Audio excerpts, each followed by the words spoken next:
I do think that we need new leadership in the Democratic Party. I think one of the things that I have struggled with, I think that a lot of people struggle with, is the internal dynamics of the House has made it such that there's very little option for succession. And some in the media seem to agree. New York Magazine saying AOC is right about Pelosi and Schumer. Dana, I know you can eat giant bowlfuls of this for brekkie every morning.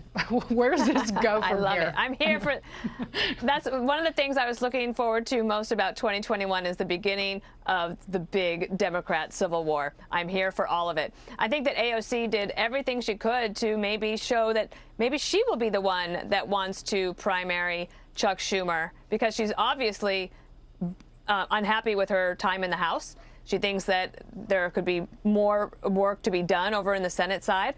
And so look for that. But I also think that when it comes to Nancy Pelosi, she's had a really terrible year. And Jesse inspired me. He had a list the other day, and he said he was going to go through this list over and over again. I have a little list that I call Nancy Pelosi's horrible, terrible year. I will just read you part of it. One, the impeachment debacle. Remember, they do all of impeachment, and no one ever talked about it again, not during the entire campaign. We had the disastrous Chinatown coronavirus messaging. Remember, everybody should come to Chinatown during COVID.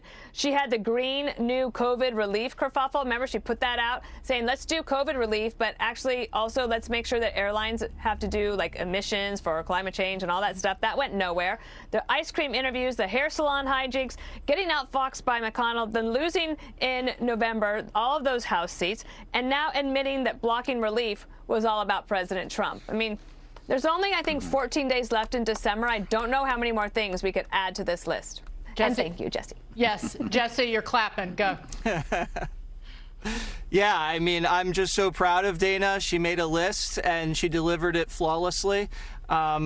I mean, I have a list here that I keep now every day since I mentioned that I would drop it on Juan's head if he got the slightest bit angry about how Biden's been treated. So I'm ready to draw that.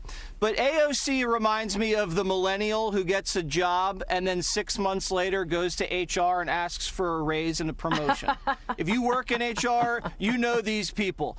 Nancy's not going to give this to you. You have to earn it. This is the House. If you want to short circuit this and become governor or senator or get a gig on TV, fine.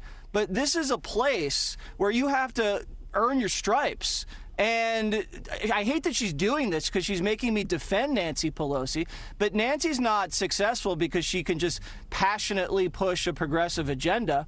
She uncorks these crazy parliamentary stunts to bait Republicans. She negotiates with the Senate. She juggles investigations. She has to write legislation. They do all kinds of wizardry in the House to make that thing work. And with age comes wisdom, and I don't think AOC has the skill set yet. AOC can be absolutely right about the problem, i.e. this is a party run by dinosaurs, but she's wrong about herself being the solution. The problem with the Democratic Party is the only energy that they have is coming from the radical side. It's there's what's missing is a radical center. What Matthew McConaughey talks about, the raging centrism, that is what is missing. And it's sadly, when you're a leftist, it's just more romantic to blow stuff up, right? You never have to have a solution. You just can destroy things. Hence, you had AOC completely, hurting her constituency by blocking Amazon coming to New York City. Thousands of jobs, billions of dollars gone, but that's a destruction. That's a radical move. It's romantic. She showed up to the man and showed him that she could do it, but there was nothing to replace it with. So I think that what the Democrats really need is to make centrism more romantic, but I think that's impossible.